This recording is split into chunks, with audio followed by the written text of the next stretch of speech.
So this is the second time I'm trying to record this video. Every time I tried to record it, the phones ring.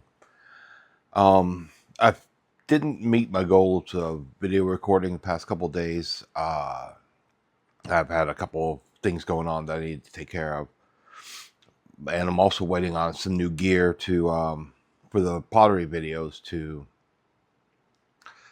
get an overhead shot and stuff like that. I can't get a good shot with the setup I have right now, so I've got a tripod coming in Friday that will fix that problem. And I went up yesterday, which is the main reason why I'm making this video.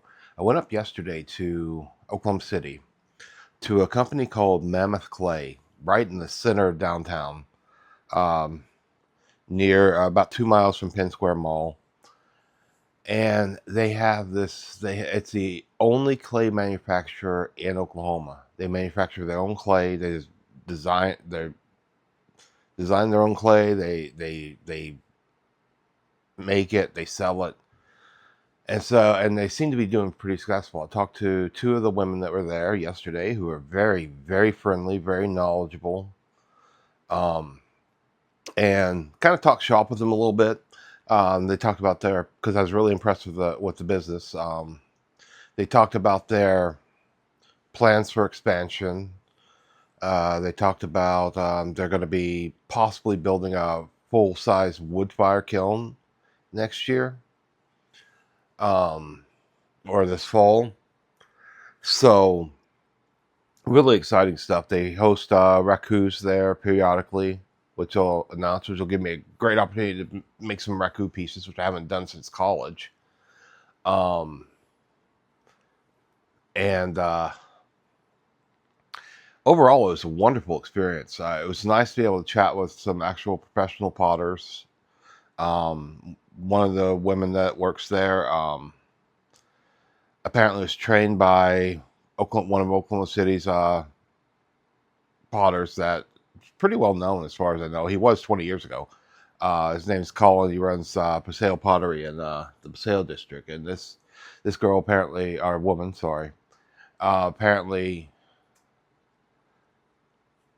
had apprenticed her to him since she was 14, which is why I initially said girl instead of woman. My mind was thinking young. Um, but yeah, so they gave me some samples to try of their clay. But the most exciting thing they did, and this probably won't mean anything to anybody who, unless they've been into the pottery field and explored this path that I'm talking about, is when I was in college. Now I mostly work with whiteware bodies because I like the look, but I always want to work with a black body for the sculptural forms and stuff like that. I tend to make my glazes clear with just a little bit of accents here and there, so it shows the body and enhances the carving, not detract from it. So I spent years trying to develop a black clay body that would fire black and didn't run the risk of bloating or not fitting with the glaze or anything like that. And a lot of the problem is most black clays are made with manganese, and it tends to flux the clay body in the firing in a reduction atmosphere. So at least that's what I remember. It's been a long time since I studied that. My memory is not as good as it used to be, but that's what I remember. So I formulated, I don't know, probably about 300 different bodies.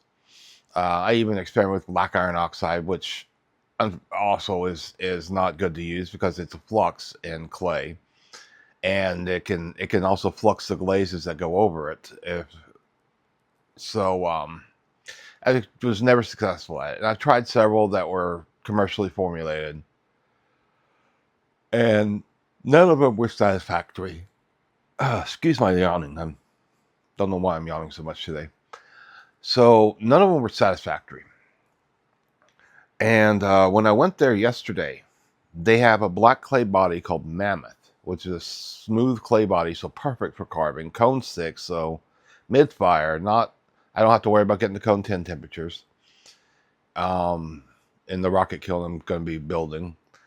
So if what they say about it is true, it doesn't use manganese to achieve the black. I didn't ask them for how they did it because that's just rude. You don't. Potters can be secretive about their formulas, and you don't ask for their formulas.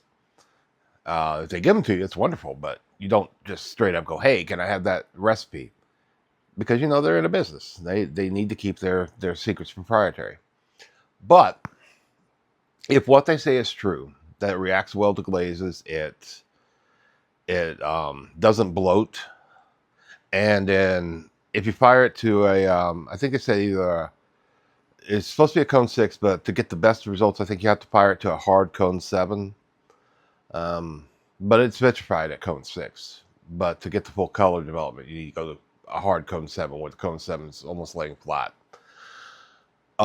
So if all this is true, which I won't be able to test for several months, but if all this is true, this is going to be an amazing departure and exploration into a new style of pottery for me, because it'll go back to my original ideas with some of the black pottery. And then if they have a good white clay, which I'm testing now, I'm testing one of their white clays. That's a porcelaneous stoneware. If that works out and it matches the body, the thermal expansion and everything all match with the white body, if the black body and white body match, then I'll be able to do some really cool high contrast pottery. Um, I used to do a lot of stuff with like skeletal forms and stuff, but I'd have to use black iron oxide painted onto the pot and fire it in reduction to get the results I wanted over the white clay body. This I could probably incorporate the clay bodies together if they fit well. And this has like I think it's 2.5% absorption, or maybe 3. So not the best, but not terrible either. You're not going to get porcelain when you're doing stoneware, but it's pretty impervious to moisture. So I'm excited. I mean, and Loki left so I can sit up now. I'm excited. So I'm really looking forward to working with these guys to see what their company can offer me as a potter, and to start hanging out with more potters by going to their Raku events. And if they build the wood fire kiln, they're probably likely going to make it a community event, for the simple fact that wood fire takes forever. I mean, it takes forever to fire. Sometimes you're like groups of people just feeding the fire, chopping wood for days. Um, some of the Noborigamas in Japan can take a week to fire, if I got the name right for that particular kiln. There's 3 different types of kilns that they use based off the Inengama. And they each are different sizes. I think the Borigama is the biggest, but again, I haven't researched this in years, so this is not something I could do. So my knowledge is waning. But now that I'm getting back into it heavily, I'm going to have to go back into my books, go back into my notes, and start restudying again. Get my knowledge back up to where it used to be, while I'm getting the skills back up to where they used to be. But that being said, when I get this new tripod in to where I can do overhead shots of throwing and everything, I'm going to start doing a lot more demonstration videos. And these pieces that I'm going to be making, I've kind of stopped the ones that were just practice, because I want to work on stuff and start building the body of work to actually fire when I get the kiln built. So then everything else I'm going to be making from now on is going to be stuff that will actually be turned into pottery and sold or entered into shows. So exciting times. It's been a long, brutal road to get here, between what happened with my health, starting in 2013 and on to 2016 with my heart attack, where I couldn't do pottery anymore at all because of the bypass, to the spinal surgeries, to the eventual divorce that all those health issues caused, or contributed to. I wouldn't say caused, contributed to. Being home, living in a tent. I don't know if I'd call it homeless, since I was living on my sister's property. I had access to a shower and food when I needed to, but I was off in the backwoods where nobody was, so 6 of one, half a dozen of the other, I guess. But it's looking like things are looking up. My pottery was originally called Clyburn Pottery when I had it full time, but I'm moving past that. I think I'm going to keep it with the theme of this channel and just call it the Good and Gentle Pottery. I know it's kind of a mouthful, but they're really cool, or something along those lines. And so that's that one period that's starting to lock in, that one path of income and lifestyle that I'm starting to see movement towards. So extremely exciting. On another veil, I was playing around. The AI is all over the news lately. I live alone. I don't have a whole lot of people to talk to. So I was playing around with just doing thought ideas with ChatGPT, and the idea occurred to me because I started talking about my ideas with what could help with improving society and stuff like that. And I'm no expert on anything, but I do have my own ideas and my own thoughts, like everybody. And so I was put them into ChatGPT, just asking based off its knowledge of history and everything, what are the potential pitfalls in the idea. And it gave me a list of things, and I told it to combine it, and I had it run through scenarios of how that kind of system would have affected the current world situations. The current recession we're heading into in the U.S., the war in Ukraine, the COVID-19 response, and all of that. Just pure intellectual thought experiments and stimulation. And what I found was I was having a full-on conversation with this thing. And it gave me a great idea not to try and present AI as my own stuff, which I can't stand when people do that, but to take and basically compile a book of these conversations that I'm having with the AI program about different pressing topics in today's world, different ideas and solutions for it, and stuff like that. And I think it'd be kind of neat for people to see. Because the one on different governmental systems wound up being just fascinating to me. So that's another project I'm starting to work on. Is working on a book of this, and think I'm gonna call it like the recluse talks to the void, and the void talks back, or something along those lines. A hermit and his machine. It something fun and playful, and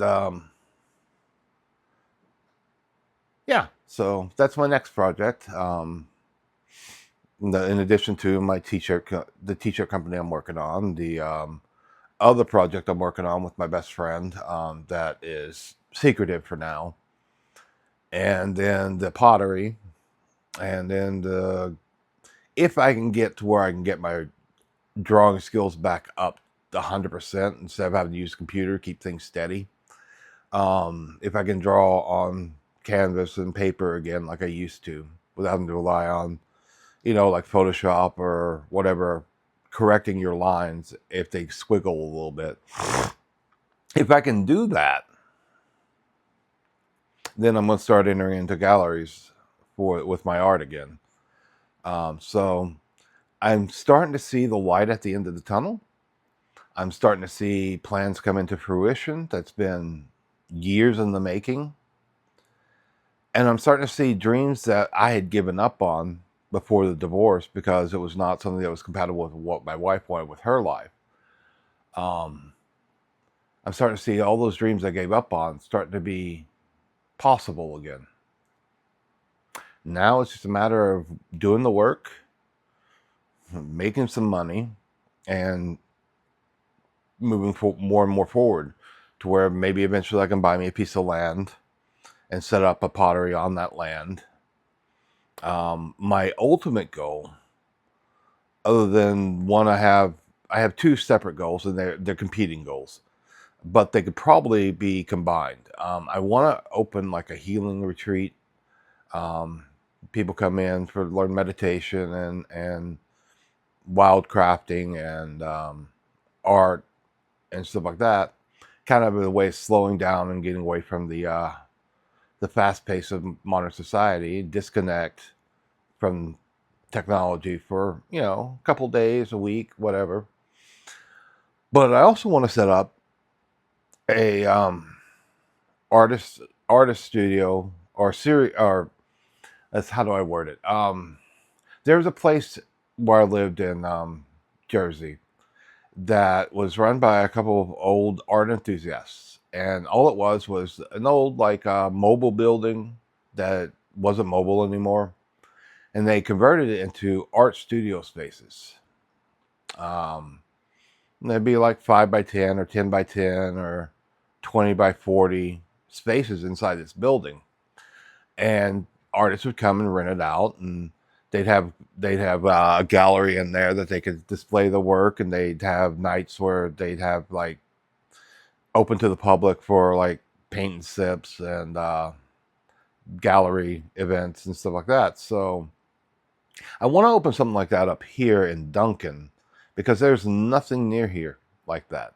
And there's nothing to do in this town for people who date. Um, so people who want to date, there's really not a whole lot in this town.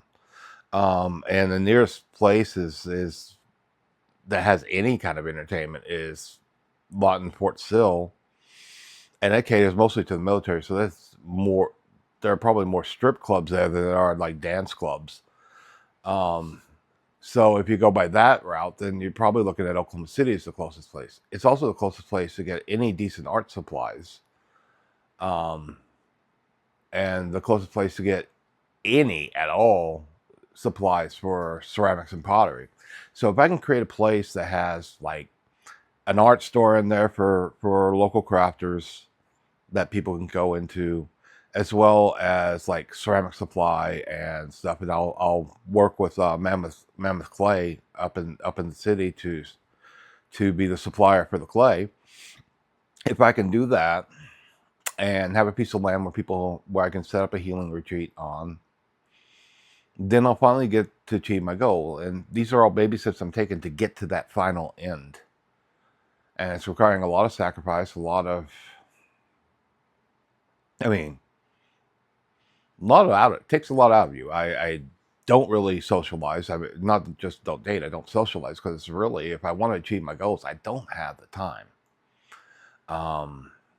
I put off my goals for most of my life because they weren't compatible with the person I married, and then gave up every single one of my dreams, except for running my own pottery.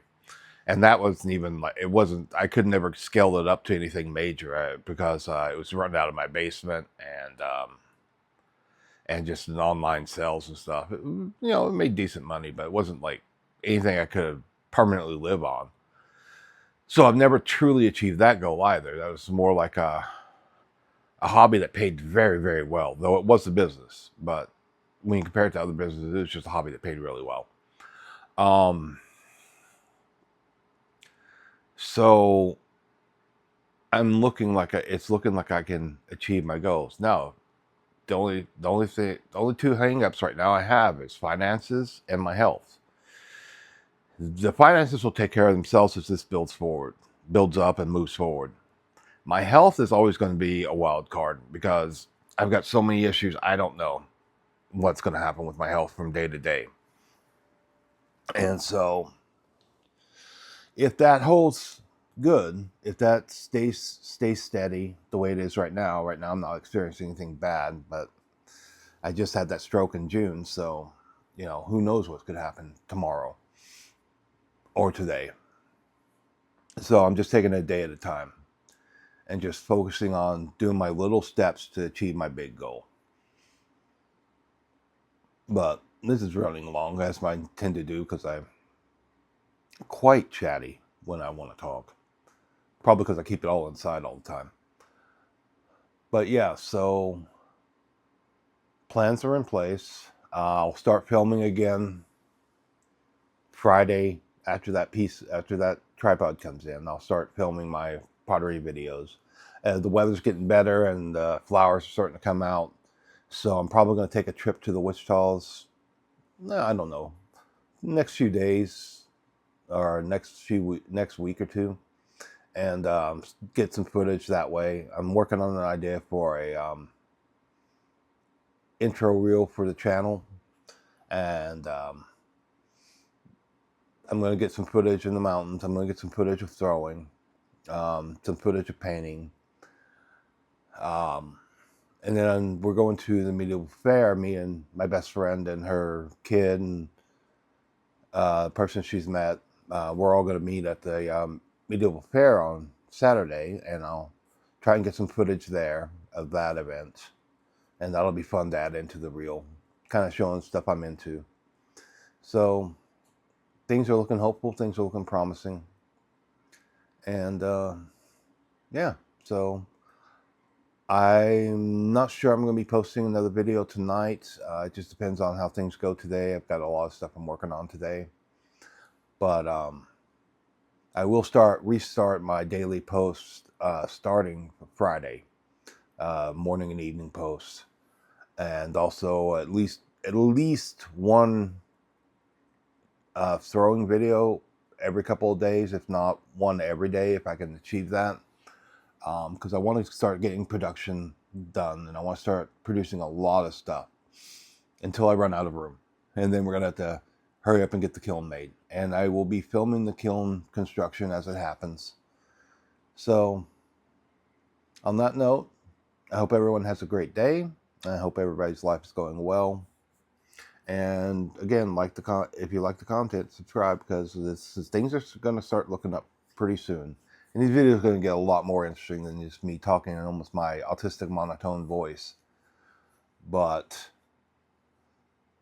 I'll start getting more interesting videos up as I start developing my skills with the video editing and cutting in and out and taking clips from one part and putting it in with another video. I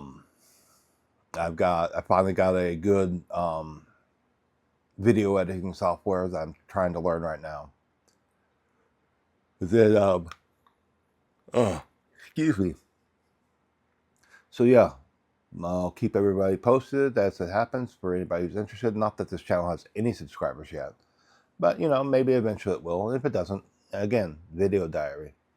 So I will talk to everyone later. Have a great day.